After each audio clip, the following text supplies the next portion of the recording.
በስመ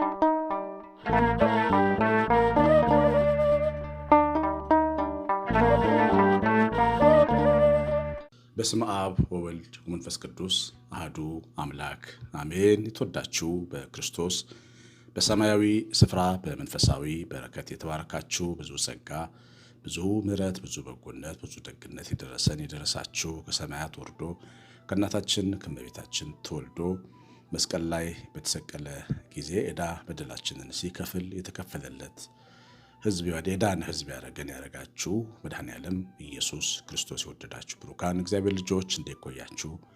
ሁሉን የሚችል አምላክ የቤተ ክርስቲያን ራስ ንጉሠ ነገሥት ኢየሱስ ክርስቶስ ከሰማይ አባቱ ከአብና ሕያው ከሚሆን ከመንፈስ ቅዱስ ጋር ለዘላለም የተወደደ የተመሰገነ ይሁን።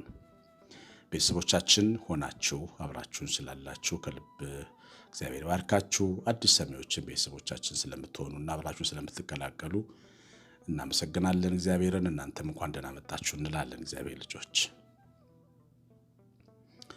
ዛሬ ሐዋርያው ጳውሎስ ለተሰሎንቄ ሰዎች የመከረውን ምክር ነው ከመጽሐፍ ቅዱስ አውጥተን ወደ ሕይወታችን ማህደር የምናስቀምጠው እግዚአብሔር ልጆች። አንደኛ ተሰሎንቄ ምዕራፍ 4 ላይ ቁጥር 12 ላይ ነገር ግን ወንድሞች ሆይ ከፊት ይልቅ ልትበዙ በጸጥታም ትኖሩ ዘንድ ልትቀኑ የራሳችሁ ጉዳይ ላይ ልታተኩሩ እንዳዘዝናችሁ በውጭ ባሉትም ዘንድ በአባብ ተመላለሱ።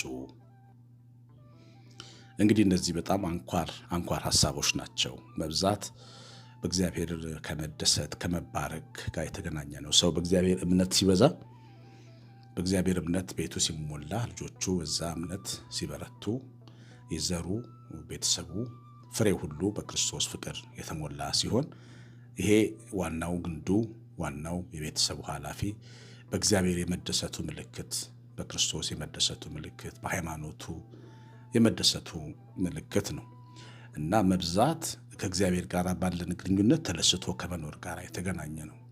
አለዚያ ግን ሰው በሕይወቱ ከእግዚአብሔር ጋር ባለው ግንኙነት ካልተደሰተ ከራሱ ያለፈ መብራት ለማንም ሊያበራ ስለማይችል እሱ ብቻውን በርቶ ይጠፋል እንጂ ሌሎችን ሊያበራ አይችልም። እንደ ሶምሶን ቀበሮዎች እሳትን ለኩሶ በትውልድ ውስጥ የሚለቀው በእግዚአብሔር ፍቅር ዓላማ የሚኖር ክርስቲያን ቤተሰብ ሲገነባ ነው። ስለዚህ መብዛት ማለት የክርስቶስ ፍቅር በልባችን በውስጣችን ሲነድ የሚፈጠር በረከት ነው። ለልጆቻችን ያንን ለማካፈል ለቤተሰቦቻችንን ለማካፈል ምንም ወደኋላ አንልም። ስናምንበት ስንደሰትበት ልጆቻችን ብዙ ምርጫዎች አሏቸው በዓለም ታውቃላችሁ። ግን የተሻለው ምርጫ እግዚአብሔርን መውደድ ነው ብለን እንድናምን የሚያደርገን ያ ነው። አንዳንዴ ችግሮች አይደሉም ወደዛ ሊጠሩን የሚገቡት የዘመኑ መግፋት በልጆቻችን ለሚመጣ ከባድ ዓለማዊ ተግዳሮት እያስፈራን አይደለም ወደ እግዚአብሔር መምጣት የሚገባል። እነሱ ምክንያቶች ምናልባት ሊያነሳሱን፣ ሊያበረቱን፣ ሊጠሩን ይችላሉ ወደ እምነት። ግን ከዛ በላይ ግን ትልቁ የመብዛት እና ወደ እግዚአብሔር ፍቅር የመምጣት ምክንያቱ ራሱ ፍቅሩ ነው። አያችሁ፣ ጉዳቱ አይደለም፣ የሚያስፈራን ነገር አይደለም፣ ራሱ ፍቅሩ ነው ወደዛ ጎትቶ የሚያመጣን። እንግዲህ ይሄ መብዛት የሚለውን ሐሳብ በዚህ መንገድ ስንነው በጸጥታ ትኖሩ ዘንድ በሕይወታችን ጸጥታ ውስጥ መግባት የሚባል ነገር አለ። ጸጥታ ውስጥ ማለት ሰው በሌለበት ቦታ መኖር አይደለም፣ ቤተሰብን ኢግኖር ማድረግ አይደለም፣ ስራ ቦታ ላይ ሌላ የተለየ ድራማ ሰሪ ሰው መሆን አይደለም። የውስጥ እርጋታ ነው፣ የመንፈስ ጸጥታ ነው። ብዙ ጸጥታ ሰውን በጫጫታ ውስጥ እያለ የማይናወጥ ጽኑ የተረጋጋ ሰው የሚያደርገው ነው። ብዙ መንፈሳዊ ሰዎች አሉ እንደዚህ አይነት ስብዕናና ብስለት ያላቸው። አንድ ሰው ነው፣ መንፈሳዊ ወንድም ነው። መኪና እየነዳ አብረን እኔ ከኋላ ተቀምጫለሁ። ገቢና ደግሞ ሌላ አንድ ወዳጅ አብሮት ተቀምጧል። እየሄደ ነው እና ሌላ ፈጣን የሆነ እና አደገኛ አመጣጥ ከፊት ለፊቱ ፈጣን መኪና መጣበት። ጥፋት ሰርቶ ነው፣ መንገዱን በስርዓት ተጠቅሞት አይደለም የመጣውና አስፈሪ ነበረ ወደ መኪናችን ሲመጣ እና ምንም አልመሰለው። አስደንግጦን አስፈሪ አመጣጥ መጥቶ ምንም ሳይመስለው ይቅርታም ሳይጠይቅ ተነስቶ ሄደ ማለት ነው። ያኛው አስደንግጦን የነበረው መኪና እና ሾፌሩ ግን መንፈሳዊ ሰው ነው እና ውስጡ ጸጥታ አለ። ውስጡ በእግዚአብሔር የመተማመን መረጋጋት አለ እና ምንም አልመሰሉም። በቃ ችግሩን አየ፣ አለፈ አይደል አለፈ በቃ ብሎ ነው እሱም እንዳት የፈለገው። አጠገቡ ያለው ሰው ግን ጥያቄ የፈጠረበት እንዴት ዝም ትለዋለህ? እንዴት ዝም ትለዋለህ አለ። የጠበቀው መስኮት ከፍቶ እንዲሳደብ ነው ወይም እንዲቆጣ ነው፣ ኃይለ ቃል እንዲናገር ነው። ችግሮች ሁሌ የሚፈቱት በዚህ መንገድ ነው ብሎ የሚያምን ሰው አለ በመካከላችን። ችግርን ሁሌ በጩኸት መፍታት፣ በቁጣ በኃይለ ቃል መፍታት። ግን ይህንኑ በየቀኑ ያደርገዋል ያ ሰው። ያ ችግር ግን አይፈታም። ለምሳሌ ቤተሰብ ውስጥ ቁጡ ሰው አለ፣ ወይ ሴቷ ወይ ወንዶ ወይ አባት ወይ እናት ወይ ልጆች ከልጆች አንዱ ሁልጊዜ ይቆጣሉ። ሁልጊዜ የሚቆጡበት ችግር ስላልተስተካከለ ነው። ስለዚህ ሰዎች ችግርን በቁጣ በኃይለ ቃል እንፈታለን ብለው ማመናቸው ከንቱ ነው ማለት ነው። የተሻለውን መንገድ ነው መጽሐፍ ቅዱስ የሚያስተምረን። በጸጥታ ኑሩ፣ ጸጥ የምትሉበት ጊዜ ይኖራችሁ ያለው። አንዳንድ ጊዜ የሚስተካከሉ ነገሮች እኛ በምናስበው መንገድ አለ የሚስተካከሉት፣ በማናስባቸው መንገድ ይስተካከላሉ። አንዲት እናት አዲስ አበባ ብስራተ ገብርኤል አካባቢ ነው ያገኙኝና ምን አሉኝ፣ በጣም ቁጡ ሴት ነበርኩኝ። እናቴ ኃይለኛ ቁጡ ነበረች። ከእሷ የወረስኩት ይመስለኛል። ቁጡ ሰው ሆኜ ያደግኩ። ከዛ ይህን አመሌን ይዤ ትዳሬ ውስጥ ገባሁ። በልጆቼ ፊት በባሌ ፊት በትንሹ 2 ሰዓት ነው የምጮኸው የምቆጣው። ከጀመርኩ አላቆምም፣ ጀመራት ደግሞ ነው የምባለው። እና እድሜ ዘመኔን ስቆጣ ያኖርኩኝ እናት ነኝ፣ ሴት ነኝ። እና አንድ ቀን ግን አንድ መዝሙር አዳመጥኩኝ ብለው ቀሲስ አሸናፊ የዘመርኩትን መዝሙር ነው የሚጠቅሱልኝ እኛ ሴት። ዝምተኛይቱ የተባረክሽቱ በነፍስሽ ሰይፍ አልፎ የሆንሽው እናቱ፣ ልማርብሽ እንጂ የትዕግስትን ኑሮ ቃል አልተነፈሽም ቃል በሆድሽ አድሮ። ዝም ያልሽው ሆይ አስተምረሽኛል ነው የመዝሙሩ ሐሳብ። ቃል ማኅፀንሽ ውስጥ ሰው ሆኖ ሥጋ ተዋህዶ ተጸንሷል። አንቺ ግን ቃል አትናገሪም፣ ዝምተኛ ነሽ። ይህንን ቃል በሰማው ጊዜ ልቤ ተሰበረ። እኔ ማን ነኝ አልኩ። የጌታዬ እናት ወለላይቱ ዝም ካለች እኔ ምን ብዬ ነው መለፈልፈው? ከዛን ጊዜ ጀምሮ መናገር አቆምኩ፣ ተቀየርኩኛል። እና ቤት ውስጥ ኃይለኝነት ቁጡነታቸውን ሲቀንሱ ባለቤቴ የሚሰማኝ የሚታዘዘኝ፣ ልጆቼ የሚንከባከቡኝ ሴት ሆንኩኝ አሉ። ችግርን በቁጣ ለመፍታት የሄድንባቸው ረዥም ዓመታቶች አሉ። የእግዚአብሔር ቃል ግን በጸጥታ መኖርን ተለማመዱ ነው የሚለው። ይኸውላችሁ በጸጥታ መኖርን ተለማመዱ። የምትቆጡባቸው ችግሮች እንዲስተካከሉ በጸጥታ መኖርን ተለማመዱ። አዳዲስ ፍቅረኛሞች፣ ፍቅር የያዛችሁ ሰዎች የፍቅረኛችሁን ልብና መንፈስ ለመቆጣጠር ነው ብላችሁ የምትናገሯቸው በኃይል ቃል የተሞሉ ንግግሮች ባዶ እጃችሁን ነው የሚያስቀሯችሁ፣ ሉዘር ነው የሚያደርጓችሁ። በጸጥታ መኖርን ተለማመዱ። ፍቅርን በጸጥታ መግለጽ፣ በተረጋጋ መንገድ መግለጽን ተለማመዱ። ልምምድ ነው ደግሞ ሕይወት። ከመንፈስ ቅዱስ ጋር ተለማምዶ መኖር። አንዳንድ ጊዜ ትንንሽ ነገሮችንም ከማለፍ ነው የሚጀመረው። መንገድ ላይ የሄዳችሁ አንድ ሰው በትከሻው ገፍቷችሁ ቢያልፍ ያንን ሰው ምንድን ነው የምትሉት? ሰው ባለበት ገበያ ውስጥ ወይ መንገድ ላይ ትከሻችሁን ከትከሻው ጋር አላትሞ ቢያልፍ ምንድን ነው የምትሉት? ቆማችሁ ትናገራላችሁ? ትቆጣላችሁ? ወይ አንድ መኪና የነዳችሁ ድንገት መካከላችሁ ፊት ለፊታችሁ ቢገባ ምን ታደርጋላችሁ? እነዚህ በጣም ትንንሽ ነገሮች ናቸው። እነዚህ ነገሮች ማለፍ ከቻላችሁ በጸጥታ መኖር የሚባለውን ነገር ትለማመዳላችሁ። ይሄ ግን እናንተ እንድትናገሩ በር የሚከፍትላችሁ ከሆነ በትንሿ አትታመኑም ማለት ነው። በብዙ እንዴት እግዚአብሔር ሊሾማችሁ ይችላል? እንዴት ሊሾመን ይችላል? እና ትንንሽ ነገሮችን ማለፍ መቻል። አንድ ሰው በትከሻው ገፍቶኝ ከሆነ የሄደው ወይ ስልክ እያየ ነው ወይም እያዳመጠ ነው ወይም እያሰበ ነው ወይም ተበሳጭቶ ነው በሌላ ጉዳይ ብለን ለምን አናስብም? ብናልፎ ምን ችግር አለ? አውቶቡስ ላይ የሄዳችሁ አጠገባችሁ ያለው ሰው እንቅልፍ ይዞት ደገፍ ቢላችሁ ለምንድን ነው የምትደገፈኝ ብላችሁ ትቆጣላችሁ? ወይስ ደግሞ ትንሽ መንገድ ትታገሳላችሁ? ትንሹን ነገር መታገስ ከትንሽ ነገር ነው የሚጀምረው። ምንም ነገር ወያችሁ ከትንሽ ነገር የቀጠራችሁት ሰው ሰዓት ሊያረፍድ ይችላል። ሰዓት አለማርፈድ ዘመናዊነት ነው፣ ስልጣኔ ነው አምናለሁ። ግን ሊያረፍድ ይችላል።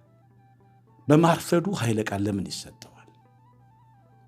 ወይም እሱን ሰው ጥሎ መሄድ ምንድን ነው? ራስን በጣም ከፍ አድርጎ ማየት ነው። አንድ ሰው አረፈደ ብሎ ለምሳሌ ከዛ ሰው ጋር 1 ሰዓት ወይም 1 ሰዓት ተኩል ለመቆየት አስበው የመጣ ሰው 10 ደቂቃ አረፈደ ብሎ ያንን ሰው ጥሎት መሄድ በጣም በራስ ኢጎ መስከር ነው። ራስን በጣም ከፍ አድርጎ የማየት ችግር ነው።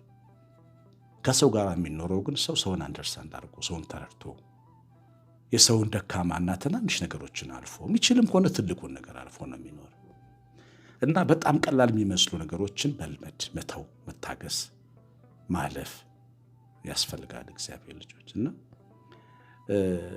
ይሄ ነው በጸጥታ መኖርን ይሄ ነው የሚያስተምረን። አያችሁ፣ ለእያንዳንዷ ጉዳይ መልስ ከሰጠን ግን አይሆንም። ለትንሹም ለትልቁም የራሳችንን አጸፋዊ እርምጃ መውሰድ፣ አጸፋዊነት፣ እርምጃ ወሳጅነት፣ ተወዳዳሪነት፣ ተፎካካሪነት፣ ጠባቂነት፣ ከዛ ሰው አንድ ነገር ካላረግ አላረግም ማለት ወይም ያን ሰው መወዳደር፣ መፎካከር፣ ቀድሞት ለመሄድ መሞከር ወይም ደግሞ የራስን ኢጎ ለማስከበር ምንም አይነት እርምጃ መውሰድ፣ ይሄና ክርስቶስን መስሎ የሚኖርበት ክርስትና የተለያዩ ናቸው። እውነትም ክርስትናን ወይም ክርስቲያን የመሆንን ኑሮ ምንለማመደው በራሳችን ላይ እርምጃ በመውሰድ ነው። የሚጮህና የሚለፈልፍ ስሜታዊነታችን ጸጥ በል በማለት ነው፣ ታገስ በማለት ነው። ከሰው ጋር የሚኖረው እንደዚህ አይደለም፣ በትዕግስት ነው። እግዚአብሔር ከእኛ ጋር የሚኖረው በትዕግስት ነው። ታውቃላችሁ፣ በታላቅ ትዕግስት፣ ያው በዘላለም ትዕግስት ነው የሚኖረው። ሰውን የሚያክል ይኸውላችሁ፣ ሰውን የሚያክል አቃጣይ፣ ሰውን የሚያክል እሳተ ገሞራ ተሸክሞ እግዚአብሔር የኖረው በትዕግስት ነው። አጠገብህ ያለውን ወንድም፣ አጠገብሽ ያለውን ወንድም እህት መሸከም፣ ትናንሽ ነገሮችን ቢያንስ በትዕግስት ማለፍ እግዚአብሔርን የመምሰል ምልክቶች ናቸው። ጸጥታ የሚያመጡት እነዚህ ናቸው። በጸጥታ መኖር ማለት ይህንን ነው። የራሳችሁ ጉዳይ ላይ ማተኮር። አንዳንዴ ሰው በራሱ ጉዳይ ላይ አይደለም የሚቆየው። አሁን ሶሻል ሚዲያ አጋልጦ ነው የለ። አብዛኞቹ ሰዎች በራሳቸው ጉዳይ ላይ አይደሉም ያሉት፣ በሰው ጉዳይ የሆነ ነገር ሲፈጠር ለነሱ እልልታ ነው። በሚፈጠሩ ጉዳዮች ላይ ማውራት ጀግንነት፣ አስተያየት መስጠት፣ ከሚሳደቡ ጋር መስደብ፣ ከሚቆጣው ጋር መቆጣት፣ ከሚያመሰግነው ጋር ማመስገን፣ ስለዛ ሰው መጽሐፍ መተንተን፣ ይሄ ትልቅነት ነው የሚመስለን። ግን ሰው በራሱ ጉዳይ ሲያተኮር ነው አንደኛ ትልቅ ሰው የሚሆነው። ምን ላይ ነኝ ያለሁት? ምንድን ነው የሚጎድለኝ ማለት ነው። የተሻለ ሰው ለመሆን መኖር ያለብን ተራ ሰው፣ በቃ ሰፈር ውስጥ ያለ ሰው፣ ሰልፍ ውስጥ ያለ ሰው መሆን ምንድን ነው? የአይሁዳዊ ብልጫ ምንድን ነው ይላል ቅዱስ ጳውሎስ። የክርስትና ብልጫ ምንድን ነው ታዲያ? የተሻለን ካልሆንን በሚያዩን ሰዎች ዘንድ ምንሻል መሆን አለብን። በሁሉም ሰልፍ ውስጥ ቆመን የተለየ ሰዎች ሆነን መታየት አለብን። በሁሉ በግብፃውያን ወጣቶች መካከል ዮሴፍ የሚባል የያዕቆብ ልጅ የተለየ ሰው ነበር፣ ይታወቅ ነበረ ልዩነቱ። በባቢሎን ወጣቶች፣ ጎልማሶች፣ ምሁራን፣ አስማተኞች መካከል ዳንኤል የሚባል ሰው በጣም የተለየና የተወደደ ነበር። የተለየ ሰው የሆነበት ምክንያት ምንድን ነው? ራሱ ላይ፣ ስሜታዊነቱ ላይ፣ ስብዕናው ላይ በእግዚአብሔር ቃል ተጽዕኖ ይፈጥር ነበር። ቃሉን ወደ ውስጡ ይከት ነበር። ቃሉን ይከተው ነበር፣ ይኖረው ነበረ፣ ይጠነቀቀው ነበረ። አባቶቹ እንደሚጸልዩ ሰምቷል። ስለዚህ መስኮት ከፍቶ ይጸልይ ነበረ። አባቶቹ እግዚአብሔር እንዳመኑ ሰምቷል። ስለዚህ በእግዚአብሔር ተማምኖ አንበሳ ጉድጓድ ውስጥ መግባት ችሎ ነበረ፣ መኖር ችሎ ነበረ። ያንን የሰማውን ቃል አያችሁ።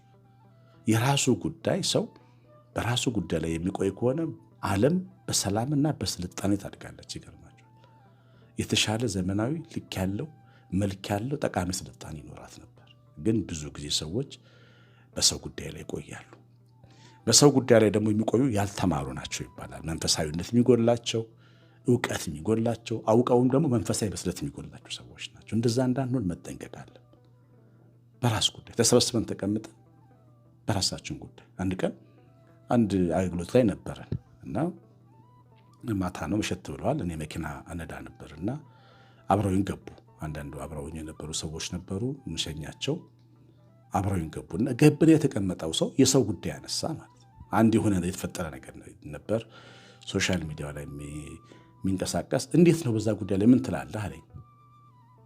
እኔ በዛ ጉዳይ ላይ ሳይሆን የምለው አንተ ባስተማርከው ትምህርት ላይ ነው መናገር ፈልገው ስለው ደነገጠ። ምን ይሆን ስህተት አስተምር ይሆን ብሎ አለ። አይደለም፣ ዛሬ አንተ የነገርከንን ቃል በሕይወታችን የት እንደምንተረጉመው እያሰብኩ ነበር የተማርኩት፣ ስለሱ እናወራ አልኩት። ቃሉ በሕይወታችን እንዴት ነው የሚሰራ መስራት ያለበት? የሚጠቅመን ነገር አይደለም ወይ? ያኛው ምን ይጠቅመናል? ይህ ሰው ኗሪና አኗኗሪም ይባላል። አኗኗሪ ማለት በሰዎች ኑሮ ላይ ድምቀት የሚፈጥር እንዲህ ተፈጠረ እንዲሆነ እያለ ለሰዎች ማስታወቂያ የሚሰራ ሰው፣ ለሁኔታቸው፣ ለስተታቸው፣ ለጥንካሬያቸው ማስታወቂያ የሰራ የሚኖር ሰው ማለት ነው። ነዋሪዎች ግን ራሳቸው ናቸው የሚኖሩት፣ ራሳቸው ናቸው የሚያድጉት፣ ራሳቸው ናቸው የሚሰሩት እግዚአብሔር ጋር። የእግዚአብሔር ሕንፃዎች ነን፣ አብረን የምንሰራንን የሚለውን መርህ የሚከተሉ ናቸው። እግዚአብሔር እንዲሰራቸው ፈቅደው በራሳቸው ላይ የሚያተኩሩ ናቸው። በራሳችን ላይ እናተኩር። አጭር ናት ዕድሜያችን፣ ዘመናችን እንደ ሸማኔ መወርወሪያ የምትፈጥን ናት። በራሳችን ላይ እናተኩር። በዚህ ሳምንት ምን ያህሉን ጉዳይ በራሳችን ላይ አሰብን፣ በራሳችን ላይ ጻፍን? በምን ያህሉ ጉዳይ በራሳችን ላይ ጸለይን፣ በራሳችን ላይ እርምጃ ወሰድን? ጠይቁ ራሳችሁ። እኔን ጠይቃለሁ። በስንቱ ጉዳይ ተጠምደን አእምሯችን ተጠምዶ አለፈ? ምንድን ነው የሰሞኑ አእምሯችን ሰሞኑ የተቆጣጠረው የትኛው ጉዳይ ነው? ራሳችን በደንብ ማየት አለብን። ሰይጣን በየቀኑ እንደ ቦምብ የሚፈነዳ አጀንዳ እየሰጠ ከራሳችን ላይ ያፋታን፣ ድካማችን እንድንረሳ ሊያደርገን፣ እንደ ፈሪሳውያን የራሳችንን በሽታ ትተን ወጭቱ ቆሽሾ ውጭ ምናጥብ ሊያደርገን ይችላል። መጠንቀቅ ያስፈልጋል። እንግዲህ ሐዋርያ ጳውሎስ ቃለ መልእክት ይህንን ይመስላል። የሰማነውን በልቦናችን ይጻፍ። መንፈስ ቅዱስ ይባርከን። የቤተክርስቲያን አምላክ ይቀድሰን። የእግዚአብሔር ቸርነት፣ የእናታችን የእመቤታችን ረድኤት በረከት፣ የመላእክት ጥበቃ አብሮን ይሁን። ትምህርቱ ላይ ኮሜንት ስለምታደርጉና ሼር አድርጋችሁ ላይክ በተኑን ስለምትነኩ ወደፊት እየመጣ እንደሆነ አየዋለሁ። እግዚአብሔር ይባርካችሁ። አብረን እንስራ። ይህንም ቀላል ነገር ማድረግ አትርሱ። ዘራችሁ ይባረክ። ቀሲስ አሸናፊ ገብረማርያም ነኝ። ሰላም